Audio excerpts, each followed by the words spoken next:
Hello friends, வணக்கம். இன்றைக்கி நம்மளோட சேனலில் ஒரு அருமையான ரெசிபி தாங்க பார்க்க போகிறோம். காலிஃப்ளவர் சுக்கா வறுவல் பண்ண போகிறோம். இந்த காலிஃப்ளவர் சுக்கா வறுவல் சப்பாத்தி கூட வச்சு சாப்பிட்றதுக்கு ரொம்பவே சூப்பராக இருக்குங்க. அப்புறம் பார்த்தீங்க அப்படின்னு சொன்னால் எல்லா வகையான வெரைட்டி சாதம், எல்லா வகையான குழம்புகளுக்குமே ஏற்ற அருமையான சைடிஷ் இது. அதுவும் 5 நிமிடத்தில் பண்ணி முடிச்சிடலாங்க.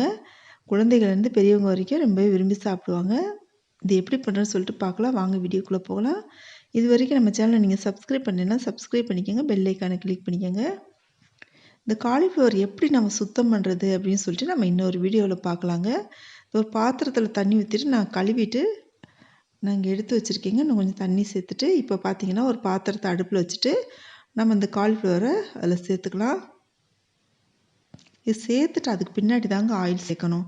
இதுலேருந்தே பார்த்தீங்கன்னா கொஞ்சம் நீர் விட்டு வரும். இப்போ பாருங்கள், ஒரு 2 நிமிடங்கள் கழித்த பின்னாடி நம்ம ஆயில் சேர்த்துக்கலாம்.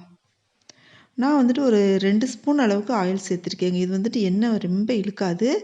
அதனால் நம்ம கொஞ்சமாக சேர்த்துக்கிட்டாலே போதுங்க.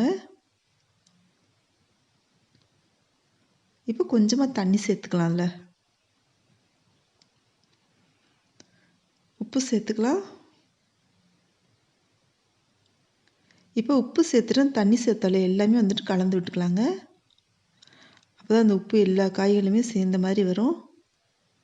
இப்போ ஒரு மூடி போட்டு நம்ம மூடி வச்சிடலாம். தண்ணி கொஞ்சம் தான் சேர்த்தோம், ஆயிலும் கொஞ்சம் தான் சேர்த்தோம். அதுலேயும் இந்த காய் நல்லா வெந்து வந்துடும். கொஞ்சம் க்ரன்ச்சியாகவும் இருக்கும், நல்ல டேஸ்ட்டாகவும் இருக்குங்க இந்த சுக்கா வறுவல். இப்போ பார்த்தீங்க அப்படி சொன்னால் அந்த தண்ணி எல்லாமே கொஞ்சம் வற்றி வர அளவுக்கு நம்ம வேக வச்சிடணும். நல்லா திருப்பி ஒருக்க பிரட்டி விட்டுறணுங்க. இப்போ இதுக்கு ஒரு பெரிய வெங்காயம், 7 பூண்டு பற்கள் தட்டி வச்சுருக்கேன். பெரிய வெங்காயத்தையும் பொடியை கட் பண்ணி வச்சுருக்கேங்க. நம்ம திருப்பி நம்ம மூடி திறந்து பார்க்கலாம்.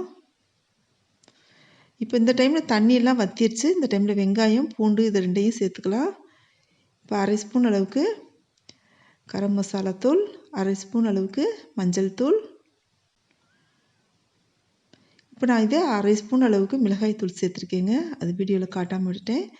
இப்போ 1 ஸ்பூன் அளவுக்கு சீரக பவுடர். இப்போ சேர்த்துட்டு எல்லாமே நல்லா கலந்து விட்டுக்கலாம். நம்ம முதல்ல ஊற்றணும் இல்லையா தண்ணி, ஆயில், அதுவே போதும். அதுக்கு நல்லா பிரட்டி விட்டுக்கிட்டே இருக்கணுங்க.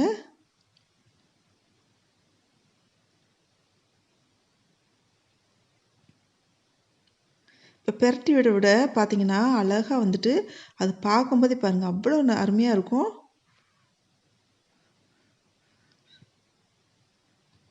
இவ்வளோ தாங்க, சூப்பரான காலிஃப்ளவர் சுக்கா வறுவல் ரெடி ஆயிடுச்சு.